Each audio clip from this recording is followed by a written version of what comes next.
Hi, this is Erin Scholes with Dream Spider Publicity, and I'm here with the Jonathan Scales Fourchestra doing an interview for Lingua Musica.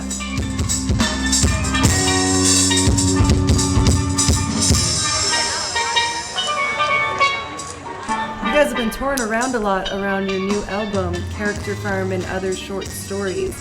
Can you tell me a little bit about that album and how it came to be? And you know, the whole concept of it really started with my friend Future Man from Bela Fleck and the Flecktones. He would always talk to me and say, "Man, Jonathan, you need to start writing long form. You know, like all these cats like Wagner and you know, all these old school cats from like the 1800s and stuff." He would say they used to write long form where it was just like a continuous piece from top to bottom. And nowadays people are just writing songs and putting them together. So I was like, yeah, you know, it'd be cool to do like a concept album or something, but I'm not really there yet right now with what I'm trying to do. So basically, the way that I tied it all together was to have art that kind of connected everything together. So all of my songs come from somewhere as far as what I'm feeling about them or like what they're about, even though there's no words in them. I kind of took that as the theme, used the artwork to connect that.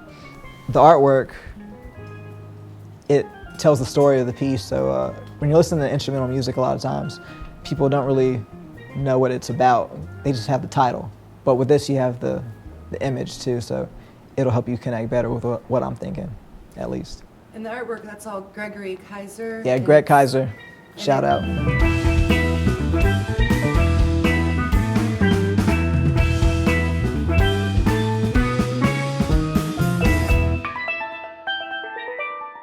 My biggest influence is Bela Fleck, of course. The way he takes the banjo out of its normal place, or its traditional place that people are used to hearing it, and does something different with it. That's kind of what I like to try to do with the steel pan, and he's definitely my biggest influence there. I first heard him in college, and I was just blown away by it. And I saw him do a live performance with Edgar Meyer, and pretty much at that point I was like, all right, this is what I want to do.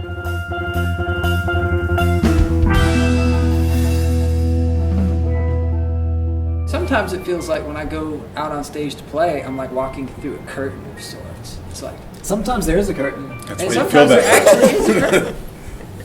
But it's the curtain of imagination, you know. It's like this this thing this thing that's there that's separating the average, like normal, you know, everyday life. And then all of a sudden there's the stage, separating the average everyday life from like the stage personality in the music world, you know. You get out there and then all of a sudden it's like, okay, we're gonna do this, we're gonna perform.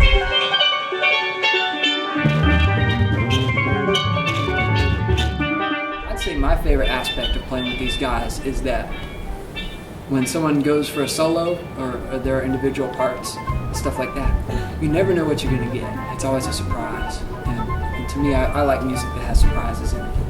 You know, a lot of moments where you just like, something hits you and you don't expect it. Or you stumble upon something new and you start including that in your regular thing, you know. Just an attitude and atmosphere of spontaneity. Me and Jonathan have a lot of opportunity to do rhythmic play within the songs because he is a percussion instrument, so his stuff, or like everybody else's rhythm, but his stuff primarily is rhythm. So within that we have exploration time. Yeah, it's fun stuff. Is it fun stuff? Stuff fun. It's fun stuff and a half.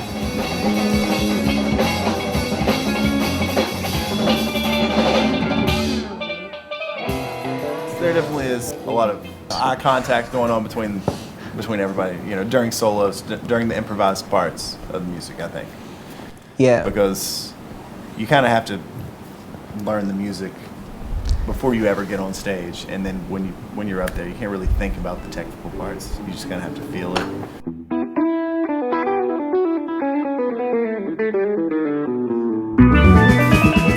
You got to work with a lot of other really great people amongst, I mean, as well as your band, but you also have some featured players on different songs. Can you tell me a little bit about that? And Yeah, I got to work with Jeff Coffin again on this one, and he plays sax with Dave Matthews right now, so that was really cool to get to work with him. He's an awesome guy, and I thought he might be too busy to work with little old me, but he still made time to to do that.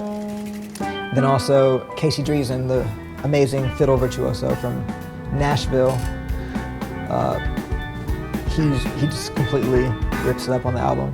And then also Kofi Burbridge and Rico Scott, most famous from playing with Derek Trucks band. They stopped in and blew it up.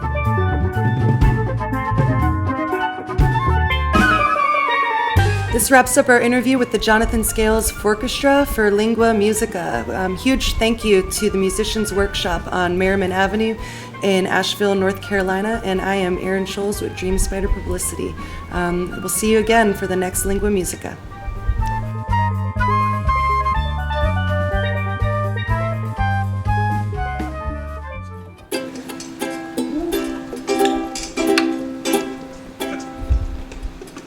We go, Phil.